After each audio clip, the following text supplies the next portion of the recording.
He skipped life to save time and paid the price. Before we begin, please like and subscribe if you enjoy the video.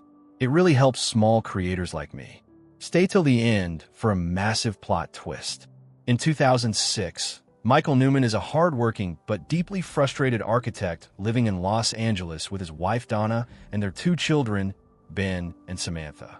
Michael is talented at his job, but his life is dominated by stress, deadlines, and constant pressure from his overbearing boss, John Ammer. Ammer takes full advantage of Michael's dedication, piling on work and promising rewards that never seem to arrive. At home, Michael is physically present but emotionally absent. He misses family dinners, skips important moments, and constantly tells Donna and the kids that he will spend time with them later. Donna tries to be understanding, but the repeated disappointments take a toll. Ben and Samantha grow used to their father being distracted, more focused on his career than on them. Michael believes he is working hard for his family, but in reality, he is slowly losing them. One evening, overwhelmed and exhausted, Michael becomes frustrated trying to manage multiple remote controls for different devices in the house. Annoyed beyond reason, he leaves the house late at night and drives to Bed Bath & Beyond, hoping to find a universal remote that can simplify his life. Inside the store, Michael wanders through various departments, confused and irritated. The store seems strangely empty and quiet. Eventually, he stumbles into the bedding section and collapses onto a display bed, falling asleep from exhaustion. When Michael wakes up, he notices a glowing sign labeled Beyond. Curious, he walks through the door and enters a mysterious back room. There, he meets a strange man who introduces himself as Morty. Morty is polite, calm, and unsettlingly cheerful. He offers Michael a prototype universal remote, warning him that it cannot be returned. Michael doesn't fully understand what Morty means, but he accepts the remote anyway. At home, Michael soon discovers that the remote can do far more than control electronics. With a single press of a button, he pauses reality itself. He rewinds moments, fast-forwards through time, and controls the world around him as easily as a television show. At first, Michael uses the remote for small, harmless conveniences. He rewinds arguments to avoid confrontation. He fast-forwards through traffic jams. He skips past illnesses, minor injuries, and awkward conversations. Life becomes smoother, easier, and far more efficient. Morty later explains that during these skipped moments, Michael's body is still present and functioning, but his mind is on autopilot. He is technically living those moments, but he isn't consciously experiencing them. Michael doesn't see this as a problem. In fact, he sees it as a blessing. At work, Michael begins using the remote to subtly get ahead. He pauses coworkers mid-sentence, rewinds mistakes, and fast-forwards through boring tasks. He anticipates a promotion and assumes that all his sacrifices will finally pay off. Feeling confident, Michael begins spending lavishly on himself and his family. He buys expensive items, makes grand promises, and acts as if success is already guaranteed. But when Amber finally speaks to him, Michael learns the truth. The promotion will have to wait several more months. Michael feels crushed. Once again, his family's expectations have been raised only to be disappointed. Frustrated and ashamed, Michael makes a reckless decision. He uses the remote to skip ahead directly to the moment when he finally gets promoted. The remote obeys, but skips an entire year. Suddenly, it is 2007. Michael finds himself in marriage counseling with Donna. The relationship is strained and distant. He learns that the family dog, Sundance, has died, and he wasn't there to say goodbye. These moments of pain and loss are things he skipped without realizing it. Worse, the remote has begun learning Michael's habits. It now fast-forwards automatically whenever it senses discomfort, conflict, or inconvenience.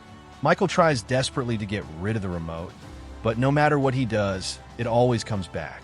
Morty refuses to take it back, reminding Michael that he was warned. The next day, Michael decides to take control. He rides his bike to work, trying to stay fully present and stop the remote from skipping his daily routines. For a brief moment, it seems to work. Then Amber casually suggests that Michael might one day become the CEO of the company. Michael says he would like that. The remote reacts instantly. Time fast forwards again. Michael wakes up in 2017. He is now the CEO of the company, incredibly wealthy, but also morbidly obese, unhealthy, and emotionally hollow. His children are now moody teenagers who resent him deeply. Donna has divorced him and is in a relationship with Bill, Ben's former swim coach. Michael is stunned by how badly his life has deteriorated. When he confronts Bill in a fit of rage, a dog jumps on him, knocking him to the ground and rendering him unconscious. The remote immediately fast forwards again. This time, 6 years. It is now 2023. Michael learns from Donna that he suffered a head injury that led to a cancer diagnosis. He endured chemotherapy, survived a heart attack, and recently underwent liposuction. Donna explains calmly that she forgave Michael for everything he did, but their relationship is over. She has married Bill. Michael is devastated. Later, Michael speaks with Ben, who now works at his company as a rising executive. Ben casually mentions that Michael's father, Ted, died in 2021. Michael is shocked. He replays his final moment with his father and realizes that he coldly refused to spend time with him when Ted needed him most. At Ted's grave, Michael confronts Morty. Morty reveals the truth. He is an angel of death. Morty explains that taking Ted was not something he wanted to do. Overcome with guilt, Michael breaks down and asks to be sent to a good place. The remote responds. Time fast forwards again. Michael suddenly finds himself transported to the year 2029. The world around him feels unfamiliar and distant, and he struggles to process how much time has passed without him truly living it. He quickly realizes where he is when he sees decorations, guests, and a familiar face at the center of it all. It is Ben's wedding. Michael watches from a distance, barely able to stand. His body is weak, his breathing strained, and his heart feels heavy. He listens as people congratulate Ben, praising his dedication to his career and his ambition. Instead of feeling pride, Michael feels fear. Ben is becoming exactly like him. As the celebration continues, Michael overhears Samantha speaking warmly to Bill. She refers to him as her father without hesitation. The words cut deep. Michael realizes that while he was fast-forwarding through life, someone else stepped in and became the parent he never was. Overwhelmed, Michael feels a sharp pain in his chest. Another heart attack strikes. He collapses and wakes up in a hospital bed, surrounded by machines and the quiet hum of medical equipment. Doctors speak in hushed tones, and it becomes clear that Michael does not have much time left. His body, weakened by years of neglect and illness, is finally shutting down. Ben comes to his side. In a calm, almost casual conversation, Ben mentions that he postponed his honeymoon because of work obligations. Hearing this breaks Michael completely. In that moment, he understands that the cycle is continuing, that his son has learned the wrong lesson from watching him grow up. With what little strength he has left, Michael forces himself out of the hospital bed and follows Ben outside. Every step is painful, but he refuses to stop. In the parking lot, Michael collapses once more. This time, he knows it's the end. Lying on the ground, struggling to breathe, Michael speaks from his heart. He grabs Ben's hand and begs him not to repeat his mistakes. He tells him that no job, no promotion, and no success is worth losing the people you love.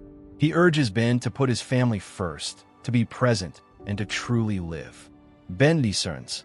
Tears fill his eyes as he finally understands the weight of his father's regret. Michael then turns his attention to Bill. Instead of anger, there is peace. Michael thanks Bill for being there for Donna and the kids when he wasn't.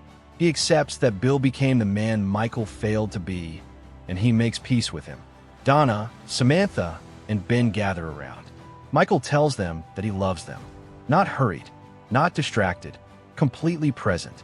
For the first time in his life, he says the words without rushing to the next moment. Michael Newman dies in the parking lot, surrounded by his family. Then everything goes dark. Suddenly, Michael wakes up. He is lying on the display bed in Bed Bath & Beyond. It is 2006 again. Confused and terrified, Michael jumps to his feet, convinced that everything he experienced was just a vivid, horrible dream. His heart is racing, but his body is healthy. He looks around and realizes he has been given another chance. This time, Michael doesn't waste it. He rushes out of the store and immediately goes to see his parents. He hugs his father tightly, telling him how much he loves him. He stays longer. He listens. He doesn't rush the moment. At home, Michael embraces Donna, Ben, and Samantha. He apologizes sincerely and promises that things will be different. He turns down work calls. He plays with his kids. He chooses to be present. Later that night, Michael notices something on the kitchen counter. The universal remote. Next to it is a note from Morty. It reads, "Like I said, good guys need a break. I know you'll do the right thing this time." Michael stares at the remote for a long moment. He understands now what it represents. Not power, but temptation. Without hesitation, he throws the remote into the trash. This time, it does not come back. Relieved and grateful, Michael walks away from the trash bin and joins his family. They laugh together, talk together, and share a moment that Michael knows he will never fast forward again. The story ends not with control over time, but with the choice to live it. Thanks for watching. Please consider liking the video and subscribing if you enjoyed the content.